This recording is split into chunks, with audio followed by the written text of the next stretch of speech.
இமாலய வெற்றியை பெற்றுத்தந்த திருச்சி நாடாளுமன்ற தொகுதி மக்களுக்கு எங்கள் இயக்கம் மறுமலர்ச்சி திராவிட முன்னேற்ற கழகத்தின் தலைவர் வைகோ அவர்களின் சார்பிலும் தலைவர் வைகோ அவர்களின் சுவாச காற்றாக விளங்கும் மறுமலர்ச்சி திராவிட முன்னேற்ற கழகத்தின் தொண்டர்களின் சார்பாக என் மனமார்ந்த நன்றியை மீண்டும் நான் தெரிவித்துக் கொள்கிறேன். இந்த வெற்றியால் தொண்டர்களுக்கு மகிழ்ச்சி, தொண்டர்களின் மகிழ்ச்சியால் தலைவர் வைகோவுக்கு ஒரு மகிழ்ச்சி, அந்த மகிழ்ச்சியே இந்த துரை வைகோவுக்கு மகிழ்ச்சி. மாண்புமிகு முதலமைச்சர் அண்ணன் தளபதி அவர்களின் மக்கள் நல திட்டங்களால்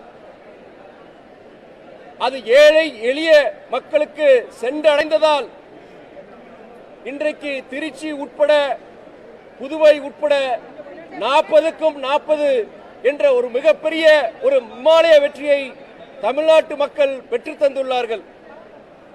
என் வெற்றிக்கு பாடுபட்ட மாண்புமிகு அமைச்சர்கள் அண்ணன் நேரு அவர்களின் உழைப்பிற்கு, மாண்புமிகு அமைச்சர் அன்பு சகோதரர் மகேஷ் பொய்யாமொழி அவர்களின் உழைப்பிற்கு, மாண்புமிகு அமைச்சர் ஐயா ரகுபதி அவர்களின் உழைப்பிற்கு, அமைச்சர் சகோதரர் மெய்யநாதன் அவர்களின் உழைப்பிற்கு, திமுகவின் மாவட்ட செயலாளர்கள், சட்டமன்ற உறுப்பினர்கள், இனிகோ பொது உடைமை இயக்கத்தின் சேர்ந்த சட்டமன்ற உறுப்பினர் அன்பு சகோதரர் சின்னதுரை, பழனியாண்டி அவர்களின் உழைப்புக்கு கிடைத்த வெற்றி இந்தியா கூட்டணியை சார்ந்த திராவிட முன்னேற்ற கழகம், காங்கிரஸ், பொது உடைமை இயக்கங்கள், விடுதலை சிறுத்தை இயக்கம் மற்றும் அனைத்து இயக்கங்களின் நிர்வாகிகள், எந்த பதவியும் வைக்காத, எந்த பிரதிபலனும் எதிர்பார்க்காத இந்தியா கூட்டணியில் இடம்பெற்றுள்ள அனைத்து இயக்கங்களின் தொண்டர்களின் உழைப்புக்கு கிடைத்த இந்த வெற்றி. நான் கூறுவதெல்லாம் இந்த எளியவனுக்கு இந்த வாய்ப்பை, மிகப்பெரிய ஒரு வாய்ப்பை திருச்சி நாடாளுமன்ற தொகுதி மக்கள் எனக்கு வழங்கியுள்ளார்கள்.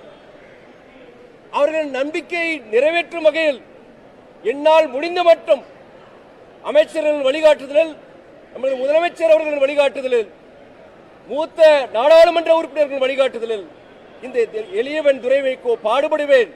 திருச்சி மற்றும் புதுக்கோட்டை மற்றும் கந்தர்வக்கோட்டை நீண்ட காலமாக நிறைவேற்றப்படாத மக்கள் கோரிக்கைகளை நிறைவேற்ற இந்த துரை வைகோ பாடுபடுவேன் என்று கூறி, பத்திரிகை துறை நண்பர்கள், இந்த தேர்தல் நேரத்தில் பத்திரிகை நண்பர்களுக்கு அனைவருக்குமே நன்றியை தெரிவித்துக் கொள்கிறேன். தேர்தலில் என்னுடன் போட்டியிட்ட அண்ணா திராவிட முன்னேற்ற கழக வேட்பாளர், பாரதிய ஜனதா கூட்டணியின் சார்ந்த வேட்பாளர், நாம் தமிழர் கட்சியின் வேட்பாளர் மற்றும் அனைத்து சுயேட்சை வேட்பாளர்களுக்கும் நான் கூறுவதெல்லாம், தேர்தல் முடிந்துவிட்டது. இனி நமது இலக்கு திருச்சி தொகுதி மக்களுக்கு நாம் சேவை செய்ய வேண்டும்.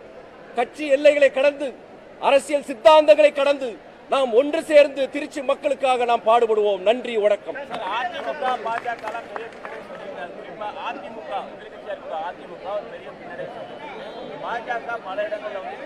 அதிமுக பொறுத்தவரை எம்ஜிஆர் கண்ட இயக்கம், அதுவும் ஒரு திராவிட இயக்கம். திமுகவுக்கு போட்டி அதிமுக, அதிமுகவுக்கு போட்டி திமுக. இதில் பாஜகவுக்கு இடமில்லை, தமிழ்நாட்டில் இடமில்லை.